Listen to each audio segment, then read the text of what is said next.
Do you own a seven-figure practice?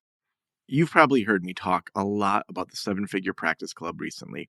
This is a new, amazing program where we are getting together seven-figure practice owners together in a small group of 12 to work together for a year. There's so many things that seven-figure practice owners deal with that they don't have a community to ask questions, learn, and grow from. If you want to apply to be in the Seven Figure Practice Club, head on over to practiceofthepractice.com/club. There, you're going to be able to read all about what the program entails. We're going to be covering all sorts of things in our monthly meetings. We're meeting twice a month. The first meeting is 90 minutes, and we're going to have three 25-minute hot seats for you to dig in and to get questions answered, and also to help other seven-figure practice owners. The second meeting of the month is going to be one of our practice owners presenting on something they are knocking out of the park. And it's a chance to really be able to learn, teach, grow from each other in a way that you really don't find anywhere else in the marketplace. Also, in-person meetings are so important. And that's why twice a year, we're going to connect, once here in Traverse City, Michigan, and then another time somewhere else, yet to be determined. And we're going to connect, we're going to hang out, we're going to talk private practice, but we're also going to have a lot of fun. So if you want to apply for the Seven Figure Practice Club, head on over to practiceofthepractice.com/club and fill out your application today.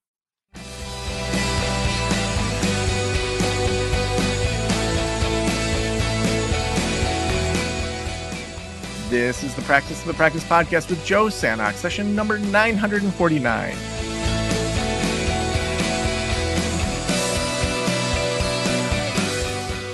I'm Joe Sanok, your host, and welcome to the Practice of the Practice podcast. As you probably know, we have been doing this seven-figure practice series throughout December. We just had the New Year, New Habits series that wrapped up a little bit ago. And now we are in the middle of having a couple more seven-figure practice series folks come in. If you haven't applied and you are a seven-figure practice owner, you are going to want to apply to the Seven-Figure Practice Club. The Seven-Figure Practice Club is a brand new community that we're going to have at most 12 people in it. And you apply over at practiceofthepractice.com/club.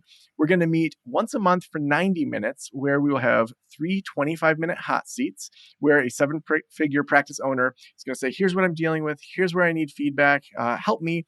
And then all the other seven-figure practice owners and myself will be giving advice, ideas, tips, support, maybe virtual hugs if things are hitting the fan.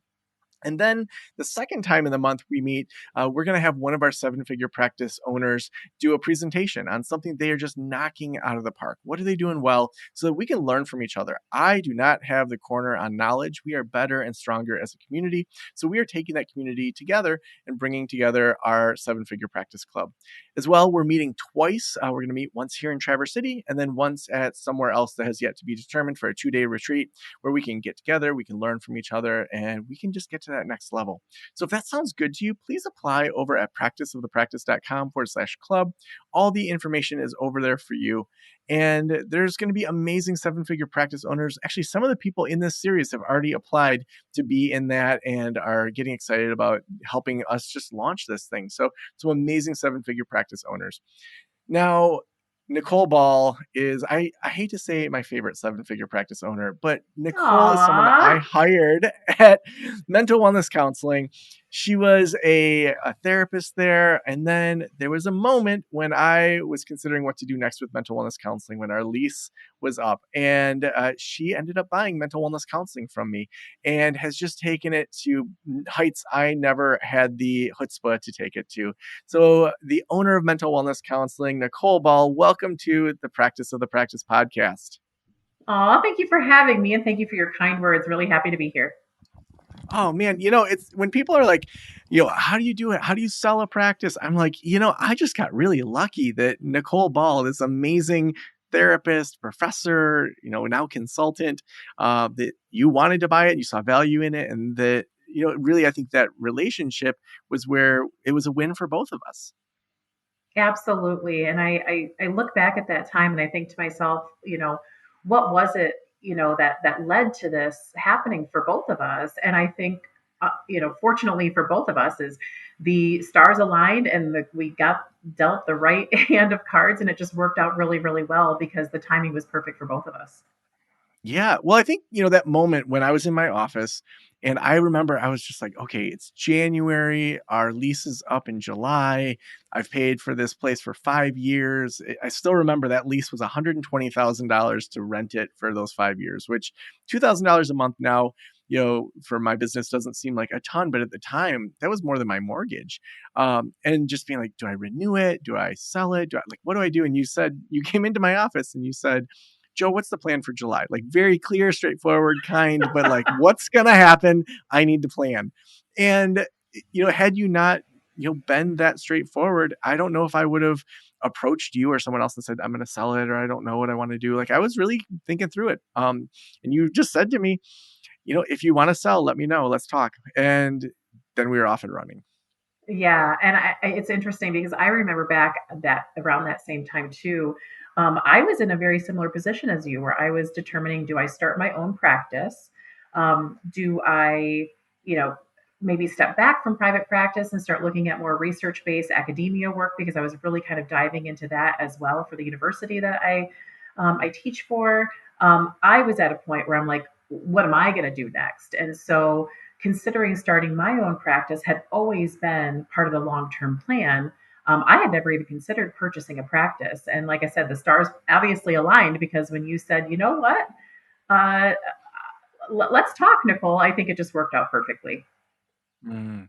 Now, you're the only person in this seven-figure practice series that bought a practice. And so I think there's a unique point of view there for people that maybe already have a solo practice, or maybe they are just getting going, or maybe they do have a small group practice and they want to expand. For you, what's the value in purchasing a practice compared to just starting completely from scratch? For me, the value was the reputation.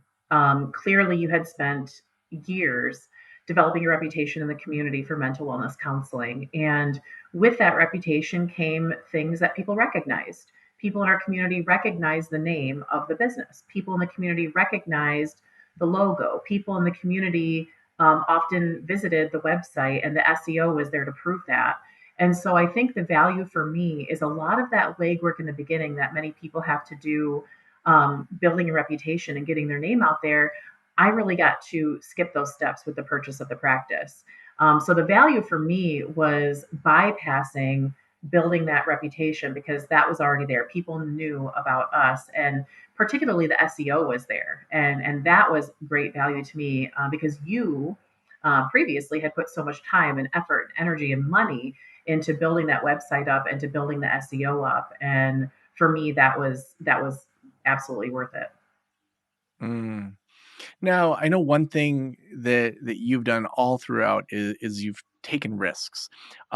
When you think about first acquiring the business, for a lot of people, when you have a small group practice, there's growth and then there's plateau and then growth and plateau. When you think about early risks you took before you were seven figures, what were some of those early risks that you took that either you're really glad that you took, or maybe you're like, that was a really poor decision? Looking back, I'm glad I've taken all the risks because they've all, financially paid out in the end, and they've all been very positive. And but looking back, I think the biggest risk in the beginning that I took was purchasing. Well, I shouldn't say purchasing, leasing a building with many more offices than I had the clinicians for, many more offices than I had the clients for. And I did that right away. I think I had the lease signed before our purchase agreement was even signed. Yeah, I Um, remember that. and it was a really exciting move, but I did that because of the vision that I had. The risk was I'm going to lease out this building that has 7 offices and a reception and a lobby and a parking lot and this beautiful space, when it was only me and one other clinician that were moving over together. So in the process of purchasing, I was bringing on my 1099 clinicians. Um, I was leasing out a building that was much bigger than what we needed at the time. But that risk again paid off because I had that vision of I'm going to get every single office filled. I'm going to have a clinician in every office. I might have 2 clinicians in each office, and we're going to have the space we're going to have the people and the clients and the clinicians to fill it. So looking back, that was the biggest financial risk that I took that I do not regret at all. Mm. Now, what were some, if we look at the first 6 to 12 months of owning mental wellness counseling, what were changes? What were ways that you thought through? Do we keep doing things this way? What were the biggest kind of switches that you made right away? For me, the biggest switch was insurance. Previously, mental wellness counseling was a private pay only practice, which I think worked well. But in our community, there is quite a mix of those who can afford private pay and those who can't. And the vision that I saw, in order to get to that place, I was going to have to accept insurance. And I know for And I many think also that people, was pre-Obamacare too, where everyone didn't really have as much access to counseling. So doing out of network or doing private pay was a much different game, when I started oh, that back in 2006 to 2009 compared to now so many people want to build their insurance. well, and we weren't even talking about mental health back then, right? It was this taboo subject. And I think now the narrative surrounding mental health has changed in such a way that, um, you know, insurance companies and, everybody's talking about it and making it more accessible to people. And so, therefore, looking back, I knew that to get to that place financially where I wanted to be, I was going to have to open those doors.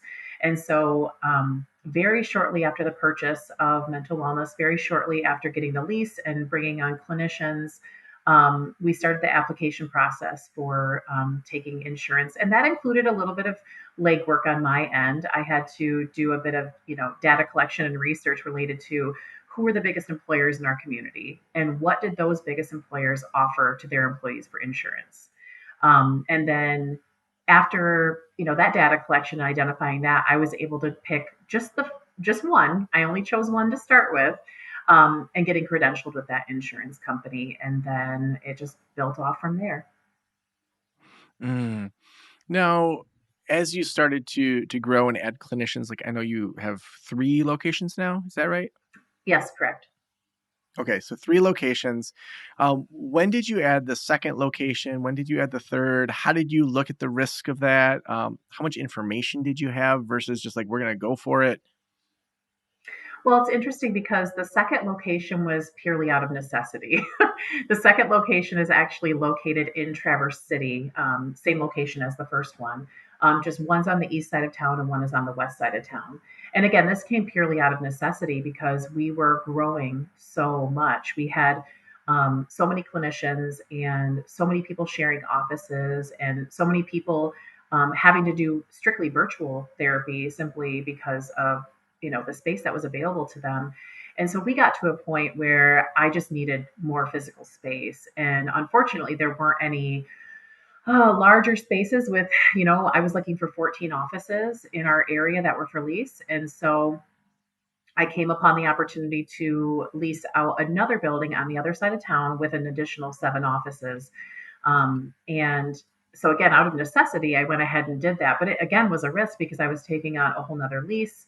I was taking a whole nother landlord. I was taking on, all the costs that go with that and the furnishings and so on. And so um, that decision was easy simply because if I wanted to grow, we simply needed more offices. We had the clinicians, but we needed more offices because I had many clinicians who wanted to grow in their private practice, but were unable to simply because of the availability of office space. And so this not only allowed mental wellness to grow, but it allowed all of my clinicians to continue to grow their practice and experience as well. Hmm. Now, I know I had a 1099 percentage based model. Have you kept that all the way through? Not the same as yours, but I have kept a percentage based model. So, yep, it's Okay. all based on percentage. Just changed it up a little bit. Yeah. So, Happy to share that too if you ever like me to. oh, okay. Yeah. So, what does that percentage based model look like, and why 1099 versus switching to a W 2, and yeah, all that side of it? So for me, I've chosen to stay with 1099. And believe me, there have been times when I've had to pause and really think about switching over to W 2, but I've chosen to stay 1099 because I love the autonomy that it gives my clinicians. They can come and go as they please. They can work when they want, where they want, how they want. As long as they're staying in compliance with our professional standards, they can do their job however they want. They can see, 2 clients a week. They can see 30 clients a week. It's really completely up to them. Um, and the additional part is I don't want to be anybody's boss. I don't want to be looking over people's shoulders. I don't want to micromanage. I want to bring folks on that I know are going to do the job well, and don't need me. And I think I appreciate that because it takes a lot of the burden off of me of being a, quote, boss lady, which I do not want to do. But it also gives the clinicians the autonomy to come and go as they please, do their job how and when they want. And I think that's really appreciated. So for me, that's why I've decided to stay on 1099s rather than W-2s. And it's worked out very well so far. The percentage split that I've chosen to use, the previous percentage split, which you did previously, which I really appreciated, was an incentive split. So you had a certain split. I don't remember what that was, but after bringing in so much money to the practice, you move up additional, and you had the opportunity to cap out, I think, at like 75%, if I remember correctly. That was so long ago. um, but I really wanted to keep it easier for myself. I did not want to keep track of who was bringing in what money. I didn't want to keep track of the different percentages for different people. So I've decided to make it very straightforward and simple. And so what I decided is for my limited license folks, I do a 55-45 split where the clinician walks away with 55%. I've chosen that lower percentage simply because you're taking on a little bit more liability when you have a limited license person, and you're also, to some degree, offering some level of supervision. I do offer supervision for my limited license folks. And so that percentage split affords them the opportunity to build their practice, to build their professional self. And then it gives me the opportunity to teach, which is something that I love to do anyway. So that split is for all my limited license folks. I also do a lower percentage for interns. So I usually take on one clinical intern per year, and that clinical intern gets 40% of anything they bring in, and I walk away with 60% of that. Once a person has been there for 2 years, whether they're fully licensed or not, they move up to 60%.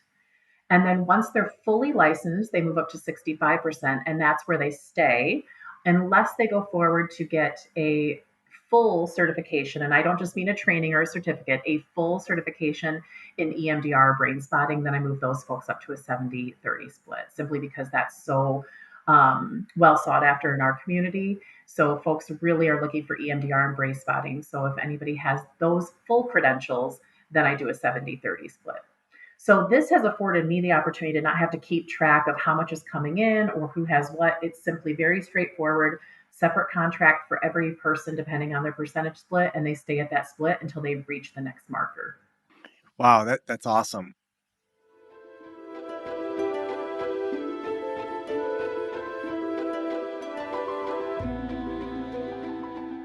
Do you own a seven-figure practice? You've probably heard me talk a lot about the Seven Figure Practice Club recently. This is a new, amazing program where we are getting together seven-figure practice owners together in a small group of 12 to work together for a year. There's so many things that seven-figure practice owners deal with that they don't have a community to ask questions, learn, and grow from. If you want to apply to be in the Seven Figure Practice Club, head on over to practiceofthepractice.com/club. There, you're going to be able to read all about what the program entails. We're going to be covering all sorts of things in our monthly meetings. We're meeting twice a month. The first meeting is 90 minutes, and we're going to have three 25-minute hot seats for you to dig in and to get questions answered, and also to help other seven-figure practice owners. The second meeting of the month is going to be one of our practice owners presenting on something they are knocking out of the park. And it's a chance to really be able to learn, teach, grow from each other in a way that you really don't find anywhere else in the marketplace. Also, in-person meetings are so important. And that's why twice a year, we're going to connect, once here in Traverse City, Michigan, and then another time somewhere else, yet to be determined. And we're going to connect, we're going to hang out, we're going to talk private practice, but we're also going to have a lot of fun. So if you want to apply for the Seven Figure Practice Club, head on over to practiceofthepractice.com/club and fill out your application today. Now, when you think about risks, I know before we started recording, you were talking about how you have some mantras, some mindsets for risk that you kind of tell yourself. Will you share those with us? I ask this to my clients because I still have quite a client base as well, but I ask my clients all the time, what is the worst case scenario? And almost always, Pretty much 100% of the time, the worst case scenario is survivable. And so every single risk that I've taken, whether it is bringing on clinicians or opening new sites or taking on new insurance panels or developing new programming, I always ask myself, what is the worst case scenario, Nicole? And every single time that I do that and I walk myself through that, the worst case scenario is always survivable. The worst case scenario I can always undo in one way, shape, or another. The worst case scenario, I will still be okay. Yeah, I think that's so important to think through. It's so funny you bring that up today because literally this morning, my sister and I were talking about our kids and when they have anxiety that is maybe more elevated than is necessary. And my sister said exactly what you said, that she shares with her daughter of what's the worst case scenario of what could happen here. So, like just yesterday, my older daughter, who's 12, um, her one of her best friends got gifts for everyone, and it just sent her into this tailspin of like, I have to now get gifts. And I mean, every evening this week, as we're recording this, it's the lead up to Christmas, even though this is going to play in January. But Hmm. it's like this lead up is so busy this week, so we quickly ran over to the store, didn't find anything she loved, and it was this whole thing. And it's sort of like, well, what's the worst case scenario of if you don't give them gifts? Like they don't want to be your friends. Like, what does that tell you about the friendship if that's the make or break? Or so just kind of that idea with my own kids. It's funny that in the same day, my sister Lydia brought up this advice, and Hmm. that's how you're Hmm. thinking through your business too. Yeah, and I think it's beneficial whether we're talking about anxiety or relationships or taking big business risks. If you can answer that the worst case scenario you're going to walk away from and you're going to be okay, then it's worth taking the risk because the only way to go is up, right? Because if you come down, you know that you're going to be okay.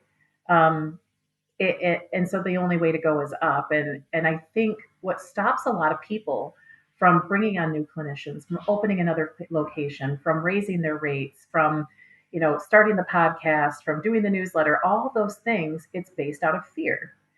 And if you can recognize that the worst case scenario, you're still going to be okay, it takes away that fear and it only affords you the opportunity to move forward and move up and move up and move up. And that's just what's worked for me.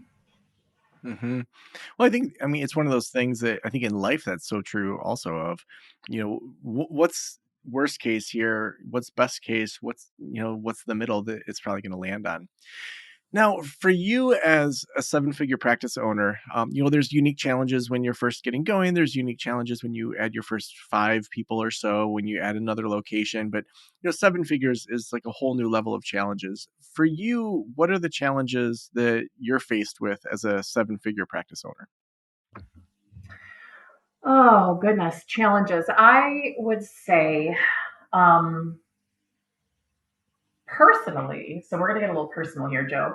Personally, the hardest part for me is managing my own personal finances because I think, like many people who come upon the opportunity to become seven figure practice owners, we didn't come from a whole lot, right? And I Hmm. certainly didn't. I didn't come from a lot. And so for me, I've always had this scarcity mentality with money.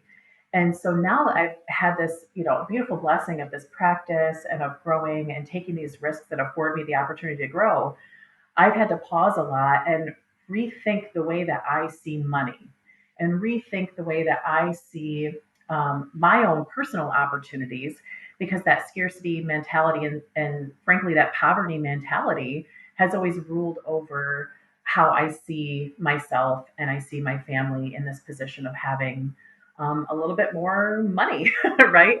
So personally, Yeah. that's been the biggest challenge for me is rethinking the way that I see money and this fear that I think had surrounded it, and sometimes this guilt, this success guilt that sometimes comes around it. I've really had to analyze that personally. So that's just a little personal piece I think that has been the biggest challenge as I've grown.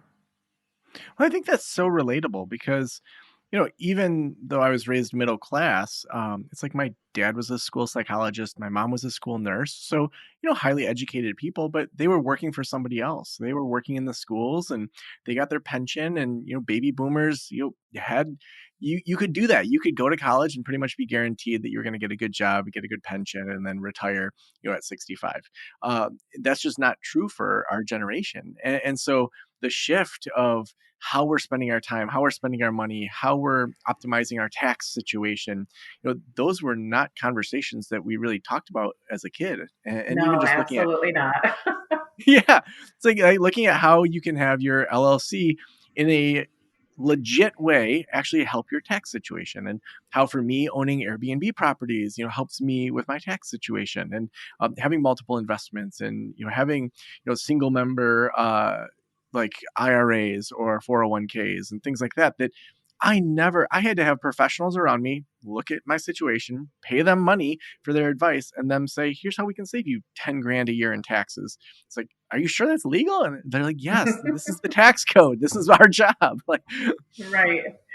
So I think that that's an important part for people who are listening to this, who are moving up or ready to move up or have already, met that magic number, whatever that number is for them, is um, if you need to, don't be afraid to raise your hand and say, hey, I need help, or hey, can you take a look at my finances for me, or can you take a look at my taxes for me? Because that wasn't something I ever had to think about. So now that I have to think about that, yeah, I do pay people to help me with that. And I'm very thankful that I have those people who know that, because that means I don't have to know it left and right. So I think the other biggest challenge professionally is just, I don't know, I think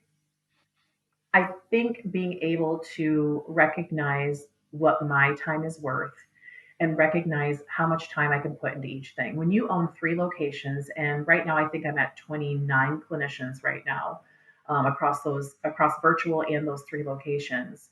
Um, my time is going to have to be spent managing the practice. But you know what? I also love teaching, so I'm going to keep teaching at the university full time. You know what? I've got two kids, and being a mom's number one priority, right? I also have been doing some consulting and some other work on the side. So I think for me professionally, it has been about learning how to manage my own time and set those boundaries so that I can still have that opportunity to spend my time the way I want to, because that's the whole point of being a business owner, right? Is not having to answer to somebody else and not having to clock in, clock out. And so I think that's been the biggest challenge. Thankfully, I'm always learning and I'm always willing to revisit what I'm learning. And I'm also always willing to make changes and set those boundaries as they become very apparent to me. I'm sure there's listeners that are like, did I just hear that right? You teach full time, you're a parent, and you have 29 clinicians. So let's just pause, and I want to hear how you manage all that, because I feel like for most people, just running a 7-figure practice, that's hard enough. But you're also a professor, you're also a mom, and a very active mom. And so how do you think through your time specifically in the private practice? So for me, I just set very, very clear boundaries with everyone. With my students at the university, very clear boundaries. With my clinicians at the practice and with my clients that I see. Those specific boundaries is I will not and do not answer emails after 4 p.m. I will not and do not answer emails or phone calls Friday through Sunday. So I really, really protect Friday, Saturday, and Sunday. And I really, really protect from the time my kids get out of school until the next day. So am I working pretty hard Monday through Thursday? From 8 or 9 to 3 or 4? Absolutely. I'm working real, real hard. But I highly protect those additional times. And I think just like we teach our clients to set boundaries, that's where I've had to reflect and remind myself the importance of setting boundaries, and not just setting the boundaries, but keeping the boundaries. Because it's really easy to say, oh, yeah, I'll take a client on a Saturday morning. Oh, yeah, I'll take this call. But that doesn't help me at all. That doesn't help me be a good mom. It doesn't help me be a good clinician, and it doesn't help me be a good business owner. So I have set those boundaries and they're very firm, and I don't sway from them unless there's an emergency. Obviously, when it's necessary, like for example, we had Nobody could find the shovel to shovel some of the ice when we had a little storm a couple weeks ago, and it was a this great big deal, and nobody could find one, and I had to make a phone call simply to tell somebody, hey, go ahead and I can't make it to Traverse City, but get a shovel for the office, and I'll make sure and reimburse you via Venmo right away, and it was fine. But even that little call, I wouldn't have usually taken it if it wasn't that kind of an emergency because I set those boundaries so hard and so strong. So to answer your question on how I do it, I set clear boundaries. I do Monday through Thursday. And actually, interestingly enough, I only do mornings on Tuesdays too. So I'm really only working about 3 days a week. But I work really, really hard those 3 days a week.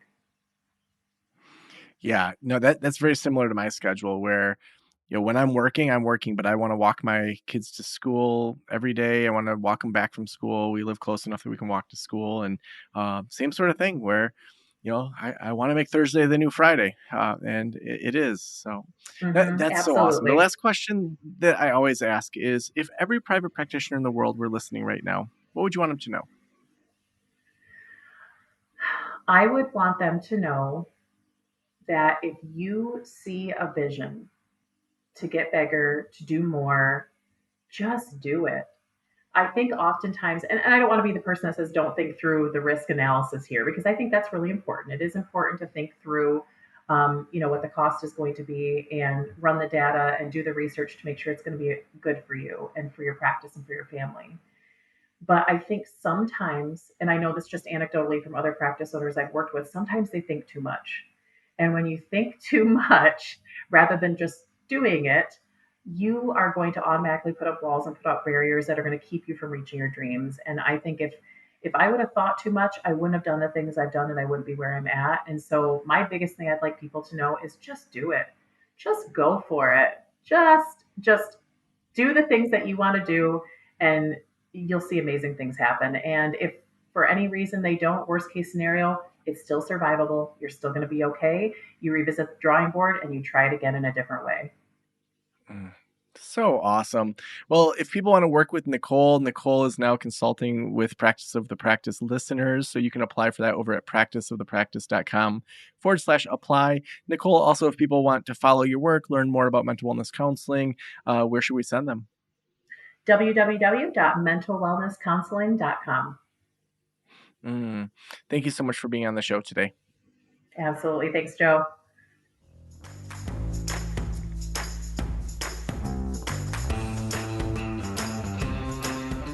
Well, if you are a seven-figure practice owner and you want to be around other seven-figure practice owners, I would love for you to apply over at practiceofthepractice.com/club.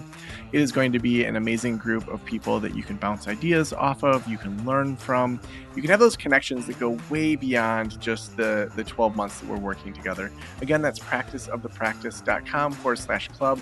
Thank you so much for letting me into your ears and into your brain. Have an amazing day. I'll talk to you soon. Special thanks to the band Silence is Sexy for that intro music, and this podcast is designed to provide accurate and authoritative information in regard to the subject matter covered. It is given with the understanding that neither the host, the producers, the publishers, or guests are rendering legal, accounting, clinical, or other professional information. If you want a professional, you should find one.